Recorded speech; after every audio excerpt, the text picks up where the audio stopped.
Hello students. मैं सुनील उपाध्याय आज आपके सामने फंडामेंटल का एक नया टॉपिक लेकर के आया हूँ। इसका नाम है एनीमा। एनीमा जो है एक बहुत ही महत्वपूर्ण टॉपिक है फंडामेंटल ऑफ नर्सिंग। तो आज हम बात करते हैं एनीमा के बारे में। An enema is a introduction of fluid into the lower bowel through the rectum for the purpose of cleansing और इंट्रोड्यूस मेडिकेशन और nourishment.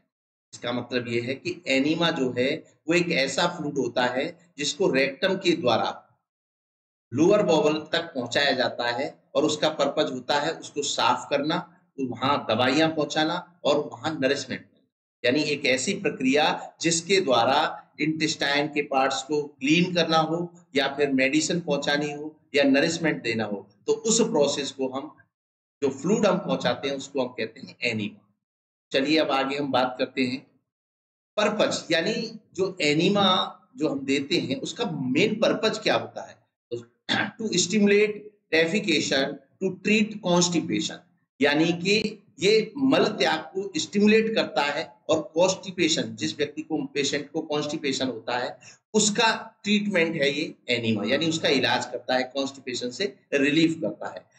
To protect and smooth the mucous membrane of intestine to check diarrhea। और ये क्या करता है, ये protect करता है म्यूकस मेम्ब्रेन को, इंटेस्टाइन को, क्योंकि डायरिया में क्या होता है वो इरिटेट होती है, जिसी के कारण तो बार बार फीसेस बाहर जाता है, वाटरी लूज मोशन होता है, तो उसको रिलीफ देने के लिए भी हम एनीमा का प्रयोग करते हैं। और क्या पर्पज है, टू डिस्ट्रॉय इंटेस्टाइनल पैरासाइट्स, यानी एनीमा का पर्पज इंटेस्टाइनल पैरासाइट्स जो वर्म्स होते हैं उनको किल करने के लिए, डिस्ट्रॉय करने के लिए भी एनीमा का प्रयोग किया जाता है। और to relieve the gaseous distension, और गैसियस डिस्टेंशन यानी एब्डोमिनल डिस्टेंशन हो रहा है, गैस बहुत ज्यादा बन रही है, पेट फूल रहा है, तो उसमें रिलीफ देने के लिए भी एनीमा का प्रयोग करते हैं। अब बात करते हैं हम क्लासिफिकेशन ऑफ एनीमा। एनीमा का जो क्लासिफिकेशन है इसको दो में डिवाइड किया गया है। एक तो होता है एविक्वेंट एनीमा और दूसरा रिटेंड एनीमा। एविक्वेंट एनीमा क्या होता है, एविक्वेंट एनीमा वह एनीमा होता है जो वाटर वेस्ट होता है और रिटेंड जो है वो ऑयल वेस्ट होता है। एविक्वेंट एनीमा का मेन पर्पज होता है क्लीनिंग करना, इंटेस्टाइन को क्लीन करना, और रिटेन्ड एनीमा जो होते हैं उनका मेन पर्पज होता है, रिटेन मतलब रोक करके रखना, जैसे इंटेस्टाइन में इन्फेक्शन है तो वहां पर हम दवाई पहुंचाएंगे या फिर न्यूट्रिशन पहुंचाएंगे, तो ये सब रिटेन्ड एनीमा में आते हैं। चलिए अब हम बात करते हैं एविक्वेंट एनीमा में कौन कौन से एनीमा आते हैं और रिटेन्ड एनीमा में कौन कौन से एनीमा आते हैं। एविक्वेंट मतलब क्या होता है, निष्कासन, बाहर निकालना, तो इसमें कौन कौन से आते हैं, simple evacuant enema, medicated evacuant enema और कोल्ड एनीमा। इसको तीन ग्रुप में रखा गया है, simple evacuant enema, medicated evacuant enema और कोल्ड एनीमा। जैसा कि आप स्क्रीन पर देख रहे हो इसको क्लासिफाइड किया गया है सिंपल एवैक्वेंट एनीमा में, मेडिकेटेड एवैक्वेंट एनीमा में और कोल्ड एनीमा में। तो मेडिकेटेड एवैक्वेंट एनीमा जो है वो मेनली 6 प्रकार का होता है, जिसमें oil enema, purgative enema, astringent enema, anthelmintic enema, carminative enema और बेरियम एनीमा। इसके बाद में हम बात करते हैं रिटेन्ड एनीमा में कौन कौन से एनीमा आते हैं, stimulant enema, nutrient enema, emollient enema, sedative enema और एनेस्थेटिक एनीमा। तो ये इसका हो गया क्लासिफिकेशन। अब हम एक एक करके बात करते हैं कि कौन सा एनीमा, उसमें कौन सा सॉल्यूशन दिया जाता है, कितना अमाउंट होता है, कितना टेम्परेचर रखते हैं। तो सबसे पहले हम बात करते हैं, हमने दो में डिवाइड किया था, इवैक्वेंट एनीमा और रिटेन्ड एनीमा। तो सबसे पहले हम बात करते हैं इवैक्वेंट एनीमा की। तो evacuant enema, it is used to eliminate different gaseous distension and also to increase the water content which is present the stool। A water based formula is used in this process। यानी evacuant enema में हम क्या करते हैं, जो eliminate यानी बाहर निकालते हैं डिफरेंट गैसियस डिस्टेंशन, यानी गैसियस जो डिस्टेंशन होता है, एब्डोमिनल डिस्टेंशन हो रहा है, इंटेस्टाइन में इन्फेक्शन हो रहा है या अदर चीज है उसके कारण डिस्टेंशन हो रहा है, तो उसको रिड्यूस करने के लिए और उसमें क्या करते हैं, जो स्टूल होता है जो हार्ड हो गया है उसको वाटरी स्टूल करते हैं जिससे कि वो पास आउट हो सके। तो इसमें कौन कौन से एनीमा थे, हमने तीन में इसको डिवाइड किया गया था, simple evacuant enema, medicated evacuant enema और कोल्ड एनीमा। तो सबसे पहले हम बात करते हैं simple evacuant enema. Simple evacuant enema क्या है, it is used to remove faecal materials and gaseous distension. It is also known as cleansing enema. It is also used to clean the bowel and rectum before the investigation, surgeries and childbirth. यानी simple evacuant enema एक soap and water और normal saline से तैयार किया गया enema होता है जो कि इंटेस्टाइन को क्लीन करने के लिए प्रयोग किया जाता है। चलिए इसके बाद में अब बात करते हैं हम जो सिंपल इवैक्यूएंट एनीमा होता है उसमें हम सॉल्यूशन क्या क्या लेते हैं, किससे हम ये तैयार करते हैं। तो इसमें हम सोप वाटर का सॉल्यूशन ले सकते हैं जिसमें सोप जेली जो है वो 50 ml रखेंगे और 1 लीटर पानी रखेंगे। इसके द्वारा हम सॉल्यूशन तैयार कर सकते हैं या फिर हम नॉर्मल सलाइन के द्वारा सॉल्यूशन तैयार कर सकते हैं सिंपल इवैक्यूएंट एनीमा का, जिसमें हम सोडियम क्लोराइड लेंगे 1 टीस्पून और ½ लीटर ऑफ वाटर लेंगे, या फिर हम टेप वाटर यानी नल का जो पानी होता है उसके द्वारा भी हम सॉल्यूशन तैयार कर सकते हैं। तो ये 3 तरीके से हम सॉल्यूशन तैयार कर सकते हैं। अब हमें जब सिंपल इवैक्यूएंट एनीमा का प्रयोग करना है तो उसमें अमाउंट कितना लेना है ये ध्यान रखना बहुत जरूरी है।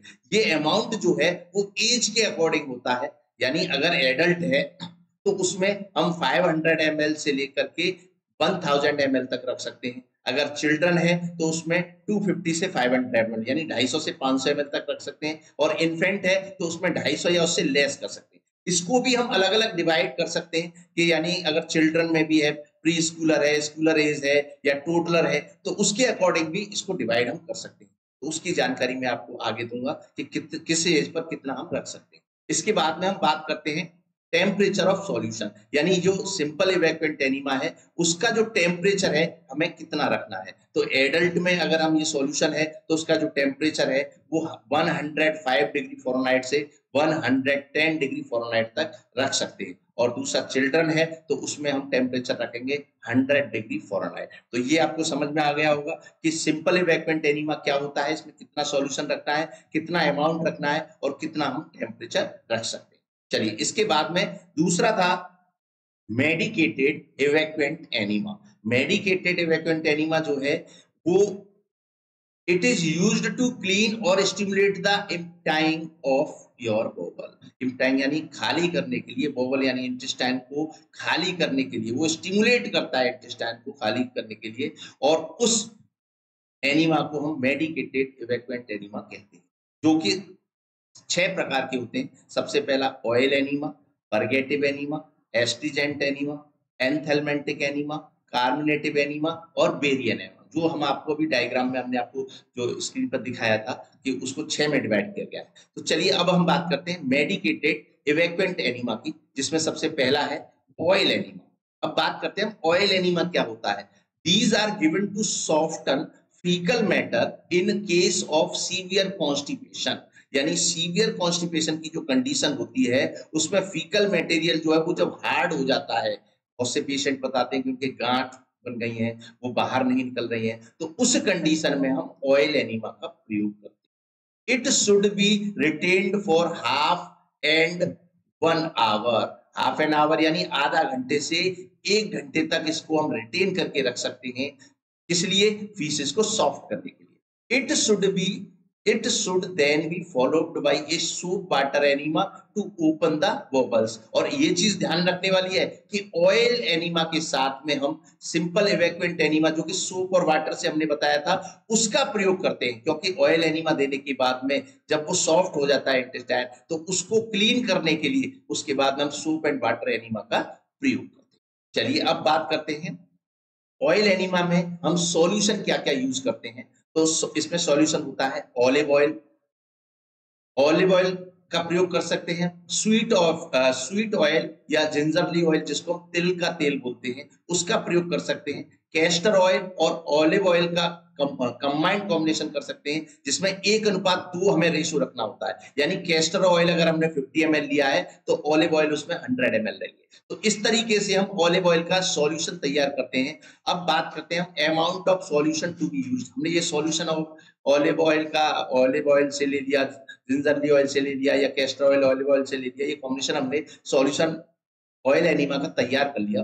तो इसका हम अमाउंट कितना इंट्रोड्यूस करेंगे, तो जो अमाउंट है सॉल्यूशन का वो है 115 ml टू 175 ml, यानी 115 से 175 ml के लगभग हम इसको ले सकते हैं। अब इसके बाद में हम बात करते हैं टेम्परेचर ऑफ सॉल्यूशंस, यानी इसका हमें टेम्परेचर कितना रखना है, तो इसका टेम्परेचर हम रखते हैं 100 डिग्री फ़ारेनहाइट के समथिंग। अब इसके बाद में सेकंड हम बात करते हैं परगेटिव एनीमा। परगेटिव एनीमा क्या होता है? It is used to improve the peristalsis to empty the bowel, यानी इंटेस्टाइन के जो मूवमेंट है उसको इंक्रीज करके एम्प्टी यानी खाली करने के लिए, बॉवल यानी इंटेस्टाइन के पार्ट को, इंटेस्टाइन को खाली करने के लिए परगेटिव एनीमा दिया जाता है। ये क्या करता है? इंटेस्टाइन के मूवमेंट को इंक्रीज कर देता है और उससे क्या होता है? फीसेस जो है बाहर निकल जाता है। It acts by their irritating effect on the mucous lining and caused evacuation of the bowel, और उससे क्या होता है? वो इवैक्यूएशन ऑफ द बॉवल यानी इंटेस्टाइन में जो फीसेस है उसको बाहर निकाल देता है परगेटिव एनीमा। अब बात करते हैं परगेटिव एनीमा में जो सॉल्यूशंस यूज, हम सॉल्यूशन क्या क्या यूज कर सकते हैं, क्या क्या सॉल्यूशन होता है परगेटिव एनीमा। तो इसमें हम प्योर ग्लिसरीन से सॉल्यूशन तैयार कर सकते हैं, 15 to 13 ml प्योर ग्लिसरीन ले सकते हैं। ग्लिसरीन और वाटर 1:2 का रेशो करके, जिसमें यानी 50 ml ग्लिसरीन ली है तो उसमें 100 ml वाटर लेकर के हम इसका सॉल्यूशन तैयार कर सकते हैं।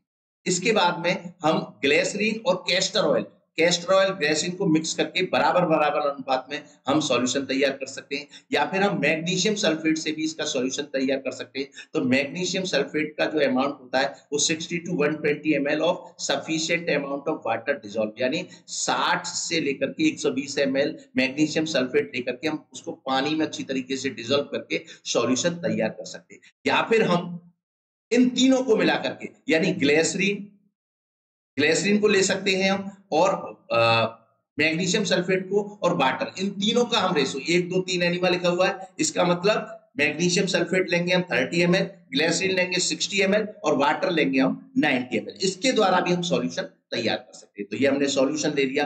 अब सॉल्यूशन जो है वो हमने तैयार कर लिया, और उसके बाद में अब हम अगली बात करते हैं एस्ट्रीजेंट एनीमा की। एस्ट्रीजेंट जो एनीमा होता है वो क्या होता है?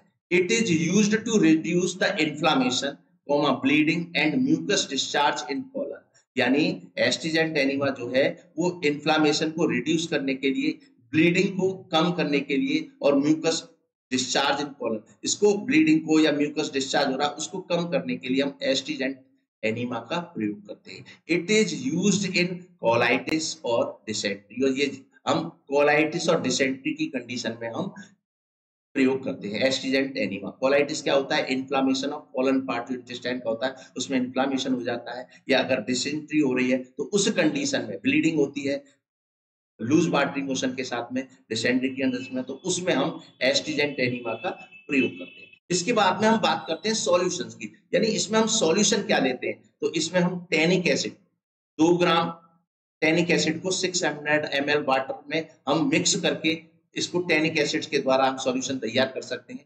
टैनिक एसिड जो है एक ऐसा केमिकल होता है जो कि अखरोट से तैयार किया जाता है। इसके बाद में हम बात करते हैं एनम। एनम मतलब फिटकरी। 30 ग्राम्स ऑफ एनम को 600 ml ऑफ वाटर में डिसॉल्व करके हम सॉल्यूशन तैयार कर सकते हैं। या फिर हम सिल्वर नाइट्रेट जो है वो 2% से 5% तक सिल्वर नाइट्रेट ले सकते हैं, जिसको हम वाटर में डिसॉल्व करते हैं। इसके बाद में हम बात करते हैं इसका जो सॉल्यूशन होता है उसको हम कितना टेम्परेचर ले सकते हैं, तो it is given a hot as the client as stand, यानी जितना मरीज स्टैंड कर सकता है, सहन कर सकता है, उस कंडीशन के आधार पर हम इसका टेम्परेचर लेते हैं। इसके बाद में हम बात करते हैं एंथेलमेंटिक एनीमा। एंथेलमेंटिक एनीमा क्या होता है? This is given to destroy and expel the worm from the intestine, यानी इंटेस्टाइन में जो वर्म्स हो जाते हैं, पैरासाइटिक इन्फेक्शन हो जाता है, तो उसको रिमूव करने के लिए, पैरासाइट्स को या वर्म्स को रिमूव करने के लिए हम इसका प्रयोग करते हैं। Before the treatment is given the bowel should be cleaned by soap water enema so that drug may come to direct contact the worms the lining of the intestine। एक चीज इसमें ध्यान रखने वाली होती है, हमने ऑयल एनीमा में आपको बताया था कि ऑयल एनीमा का प्रयोग करने के बाद में हम सोप एंड वाटर का जो सॉल्यूशन एनीमा का होता है उसका प्रयोग करते हैं उसे क्लीन करने के लिए। लेकिन एंथेल्मेंटिक एनीमा में हम पहले सोप एंड वाटर एनीमा से इंटेस्टाइन को क्लीन करते हैं, ताकि एंथेल्मेंटिक एनीमा जब हम दे रहे हैं तो उसमें जो ड्रग्स दे रहे हैं वो जाकर के इंटेस्टाइन पर वर्क करें और डायरेक्ट वर्म्स के कांटेक्ट में जाए और उन्हें किल कर दें।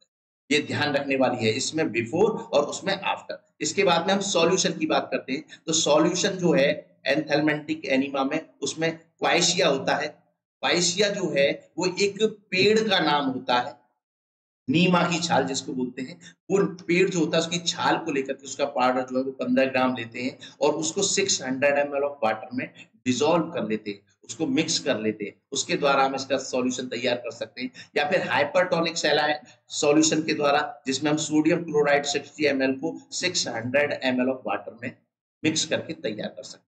इसका जो अमाउंट है, अमाउंट ऑफ सॉल्यूशन हम 250 ml ले सकते हैं, 250 ml तक ले सकते हैं। चलिए अब इसके बाद में हम बात करते हैं कार्बोनेटिव एनीमा। कार्बोनेटिव एनीमा जो है वो क्या होता है? It is called antispasmodic enema, यानी इसको हम एंटी स्पाज्मोडिक मतलब क्या होता है? यानी अगर स्पाज्म एब्डोमिनल स्पाज्म में मसल्स में ऐंठन हो रही है, एब्डोमिनल पेन हो रहा है, तो उस कंडीशन में भी हम इसको प्रयोग करते हैं। It is called antispasmodic enema. It is used to remove the gaseous accumulation in the abdomen, यानी एक्यूमुलेशन का मतलब होता है इकट्ठा हो जाना, गैसियस एब्डोमेन फूल रहा है तो उस कंडीशन में हम गैस को रिमूव करने के लिए इसको प्रयोग करते हैं। It is acts by the increasing peristaltic movement of the intestine, यानी किस तरीके से काम करता है? ये इंटेस्टाइन के मूवमेंट्स को इंक्रीज कर देता है। चलिए अब बात करते हैं हम इसके सॉल्यूशन की। तो कार्बोनेटिव एनीमा का जो सॉल्यूशन है वो क्या किससे तैयार करते हैं? तो इसमें टर्पेंटिन यानी तारपीन का जो तेल होता है वो 8 to 16 ml ऑफ टर्पेंटिन मिक्स करते हैं हम 600 से 1200 ml, यानी अगर 8 ml हमने टर्पेंटिन ऑयल लिया हुआ है तो उसको 600 ml करेंगे, और अगर 16 ml लिया है तो लगभग 1200 ml में हम उसको सोप सॉल्यूशन में उसको मिक्स कर सकते हैं। मिल्क एंड मोलेसेस यानी ग्रेनुलर शुगर, आपने देखा होगा गन्ने का जो रस होता है जिसको हम मोलेसेस को क्या बोलते हैं? सीरा। सीरा जो तैयार होता है उसको गर्म करके वो गाढ़ा जो हो जाता है उसको हम सीरा बोलते हैं। तो उसको और मिल्क को मिक्स कर करके भी हम इसका सॉल्यूशन तैयार कर सकते हैं। 90 to 30 ml of molasses will mix with equal quantity of warm milk, यानी 90 से 230 ml लगभग हम सीरा लेते हैं और उसको गर्म दूध में मिक्स कर लेते हैं, बराबर मात्रा में दोनों को लेकर के उसको मिक्स करके हम ये सॉल्यूशन तैयार कर सकते हैं। अब बात करते हैं हम बेरियम एनीमा की। Barium enema it is used as the diagnostic aid in X ray examination of the colon in which barium sulfate should solution as a contrast medium injected into the rectum and retained in the intestine during x-ray examination। यानी barium जो enema होता है वो जो enema है वो x ray diagnosis के लिए, एक्सरे की जब डायग्नोसिस करने के लिए हम एक्सरे करते हैं इंटेस्टाइन पाइप का कहीं रुकावट तो नहीं है, तो उस चीज को चेक करने के लिए हम बेरियम एनीमा का प्रयोग करते हैं। सॉल्यूशन यूज्ड बेरियम सल्फेट लेते हैं इसमें, और 100 से 200 ml इसकी क्वांटिटी होती है, अमाउंट होता है, और इसका टेम्परेचर लगभग 100 से 110 डिग्री फ़ारेनहाइट के बीच में हम रखते हैं। इसके बाद में हम बात करते हैं रिटेन्ड एनीमा। रिटेन्ड एनीमा जो है वो क्या होता है? Retained enema is usually used in shock, collapse and some poisoning cases, यानी रिटेन्ड एनीमा को हम शॉक की कंडीशन में, कोलैप्स की कंडीशन में और सम पॉइजनिंग केसेस जैसे ओपियम पॉइजनिंग है या अदर पॉइजनिंग है उस कंडीशन में भी हम इसको प्रयोग कर सकते हैं। तो रिटेन्ड एनीमा जो है वो कौन कौन से होते हैं? Stimulant enema, nutrient enema, emollient enema, sedative enema और एनेस्थेटिक एनीमा, ये सारे जो है वो रिटेन्ड एनीमा है। चलिए अब बात करते हैं हम सबसे पहले स्टिमुलेंट एनीमा। स्टिमुलेंट एनीमा क्या होता है? A stimulant enema is given in the treatment of shock and collapse and some poisoning cases, यानी स्टिमुलेंट एनीमा वह एनीमा होता है जिसको हम शॉक में, कोलैप्स में और सम पॉइजनिंग केसेस में इसका प्रयोग करते हैं। अब बात करते हैं हम इसके सॉल्यूशन की। इसका जो सॉल्यूशन तैयार करते हैं वो किससे करते हैं? तो इसमें हम ब्लैक कॉफी 1 टेबल स्पून ध्यान रखिएगा, टी स्पून नहीं, टी स्पून जो है वो 5 ml की होती है और टेबल स्पून जो है 15 ml की होती है। तो इसमें हम 15 ml ब्लैक कॉफी लेते हैं, पाउडर लेते हैं, और 300 ml ऑफ वाटर लेते हैं और उसमें मिक्स करके इसको सॉल्यूशन को तैयार करते हैं। या फिर हम ब्रांडी के द्वारा इसको तैयार कर सकते हैं। ब्रांडी 15 ml लेते हैं, यानी वही एक टेबल स्पून यानी 15 ml ऑफ ब्रांडी लेते हैं, जिसको हम 120 से 180 ml ऑफ ग्लूकोज सलाइन में मिक्स करके सॉल्यूशन तैयार कर सकते हैं। इसका जो अमाउंट हमें लेना है वो अमाउंट ऑफ सॉल्यूशन होता है 180 से लेकर के 240 ml, यानी 180 से 240 ml हम इसका सॉल्यूशन प्रयोग कर सकते हैं। और टेम्परेचर ऑफ सॉल्यूशन जो हमें रखना होता है वो 108 टू 110 डिग्री फ़ारेनहाइट के बीच में हम इसका रख सकते हैं। इसके बाद में हम नेक्स्ट बात करते हैं न्यूट्रिएंट एनीमा। न्यूट्रिएंट एनीमा जो है वो क्या होता है? It is a retention enema. ये आपको पता ही, हमने भी बताया ही आपको, ये रिटेंशन एनीमा होता है to supply food fluids to the body, यानी इसके द्वारा हम क्या करते हैं, फूड और फ्लूइड्स को इंटेस्टाइन तक पहुंचाते हैं, बॉडी तक पहुंचाते हैं। इसको हम न्यूट्रिएंट एनीमा कहते हैं। Selection of the food depend upon the ability of the colon to absorb it, और हमें कौन सा फ्लूइड लेना है, इंटेस्टाइन में पहुंचाना है, तो वो डिपेंड करता है कोलन पर, यानी इंटेस्टाइन का जो पार्ट होता है जो एब्सॉर्ब कर रहा है उस पर डिपेंड करता है कि हमें न्यूट्रिएंट में क्या लेना है। न्यूट्रिएंट एनीमा में जो सॉल्यूशन होता है वो क्या होता है? नॉर्मल सलाइन, ग्लूकोज 2 to 5% और पेप्टोनाइज्ड मिल्क 120 ml, इसके द्वारा हम सॉल्यूशन तैयार करते हैं। और इसकी जो अमाउंट है वो हमें कितनी देनी होती है, यानी 1100 से लेकर 1700 ml हमें 24 घंटे में हम मरीज को दे सकते हैं, और या फिर 180 से 270 ml एट 4 आवरली इंटरवल, यानी हर 4-4 घंटे पर हम उसको 180 से 270 ml जो न्यूट्रिएंट एनीमा के रूप में सॉल्यूशन हमने जो तैयार किया है उसका प्रयोग कर सकते हैं। इसका जो टेम्परेचर है वो 100 डिग्री फ़ारेनहाइट के समथिंग। चलिए अब बात करते हैं हम इमोलिएंट एनीमा। इमोलिएंट एनीमा क्या होता है? This is an introduction of bland solution into the rectum of the purpose of checking diarrhoea और smoothing, relieving irritation and inflamed mucous membrane, यानी ये डायरिया की कंडीशन में हम देते हैं, स्मूथ रिलीविंग इरिटेशन यानी इंटेस्टाइन में जो इरिटेशन हो रहा है उसमें आराम देने के लिए, या फिर जो म्यूकस मेम्ब्रेन में इन्फ्लेमेशन हो गया है उसमें रिलीफ देने के लिए हम इमोलिएंट एनीमा का प्रयोग करते हैं। इसमें जो सॉल्यूशन होता है वो हम स्टार्च और ओपियम के द्वारा तैयार कर सकते हैं, जिसमें हम ओपियम जो है वो 1 से 2 ml लेते हैं, जिसको हम 120 से 180 ml स्टार्च मॉलिक्यूल जो राइस वाटर होता है उसमें मिक्स कर सकते हैं। या फिर हम खाली राइस वाटर जो होता है स्टार्च मॉलिक्यूल्स एलोन खाली, उसका भी हम सॉल्यूशन तैयार कर सकते हैं।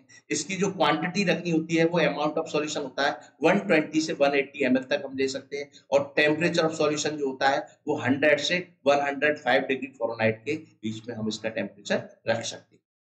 चलिए इसके बाद में हम बात करते हैं सेडेटिव एनीमा। सेडेटिव एनीमा क्या होता है? सेडेटिव यानी जब हमें किसी मरीज को सडेशन देना है तो उस कंडीशन में जो एनीमा प्रयोग करते हैं उसको हम सेडेटिव एनीमा कहते हैं। It is retention enema containing a sedative drug give to the induce sleep, यानी एनीमा के रूप में जब हम ड्रग्स इंटेस्टाइन तक पहुंचाते हैं, किस लिए? इंड्यूस स्लीप, मरीज को आराम, रेस्ट के लिए, सुलाने के लिए, तो उसको हम सेडेटिव एनीमा कहते हैं। इसमें कौन कौन सी ड्रग यूज करते हैं हम?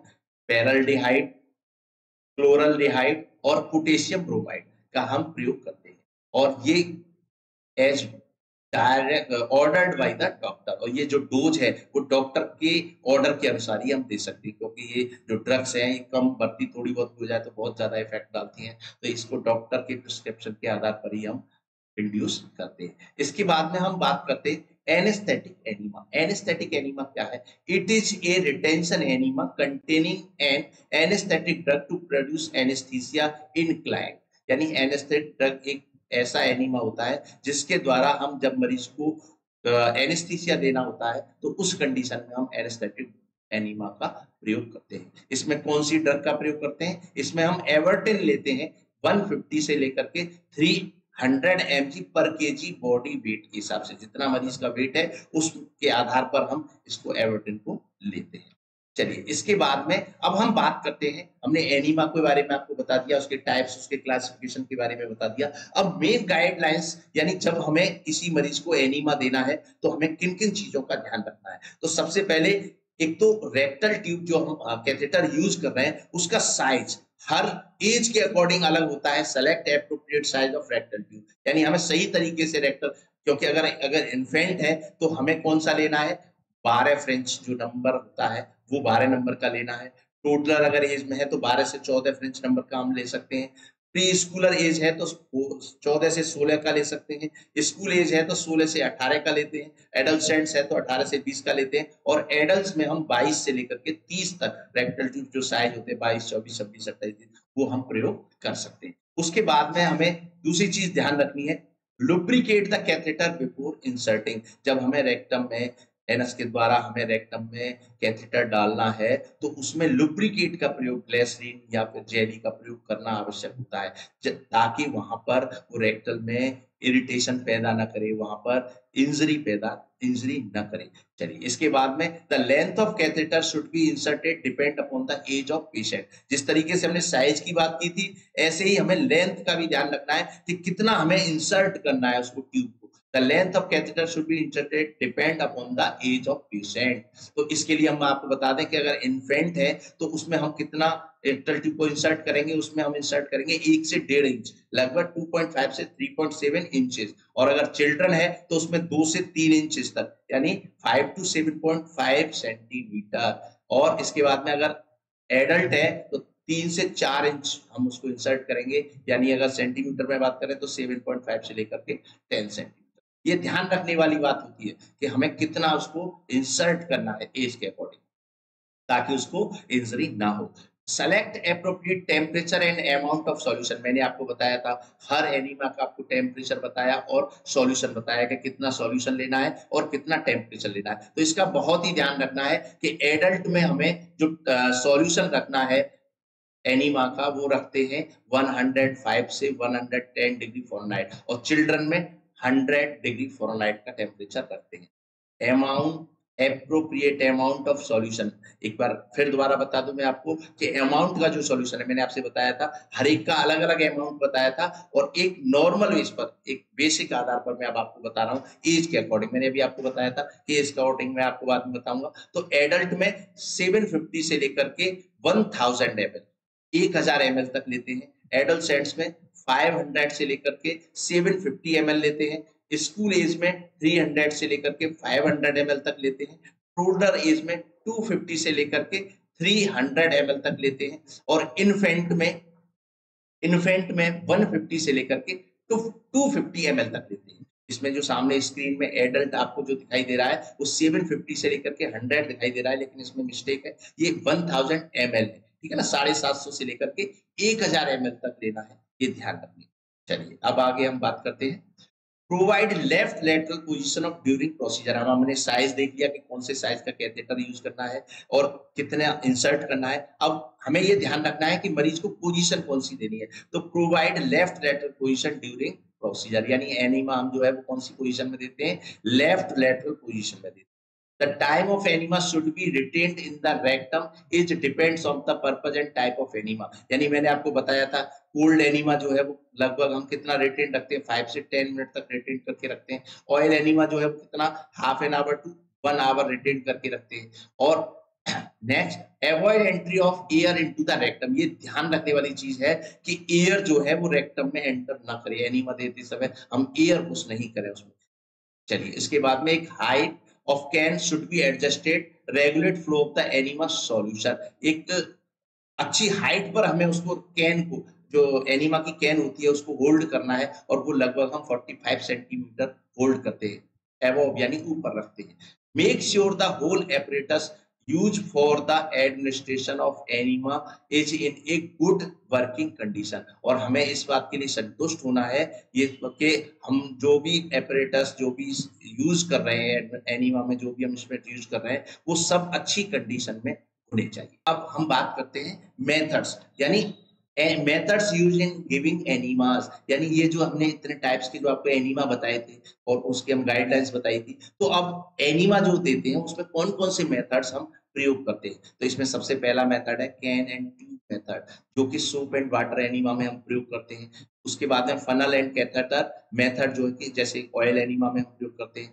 ग्लिसरीन सिरिंज कैथेटर मेथड जैसे परगेटिव एनीमा में प्रयोग करते हैं। और ड्रिप मेथड जो न्यूट्रिएंट एनीमा में। यानी ये 4 मेथड होते हैं जिसके द्वारा हम एनीमा को देते हैं, एनीमा मरीज को, पेशेंट को गिविंग करते हैं एनीमा। तो वो कौन कौन से मेथड है, एक तो can and tube method, funnel and catheter method, glycerine syringe catheter method और ड्रिप मेथड। तो ये सारे मेथड जो है वो एनीमा में दिए जाते हैं। तो मैं उम्मीद करता हूँ कि आपको ये एनीमा जो है वो अच्छी तरीके से समझ में आया होगा। इससे रिलेटिव जो भी आपके क्वेश्चंस हैं वो आप मुझसे पूछ सकते हैं, मुझे कमेंट कर सकते हैं, तो मैं उनके जवाब आपको सेंड करूँगा। और आज मैं उम्मीद करता हूँ कि आपको अच्छी तरीके से समझ में आया होगा। मैं जो नेक्स्ट वीडियो लेकर के आऊँगा वो है मेरा सूचर मटेरियल। तो आप मेरा नेक्स्ट वीडियो जो आने वाला है वो है सूचर मटेरियल। चलिए, थैंक यू वेरी मच।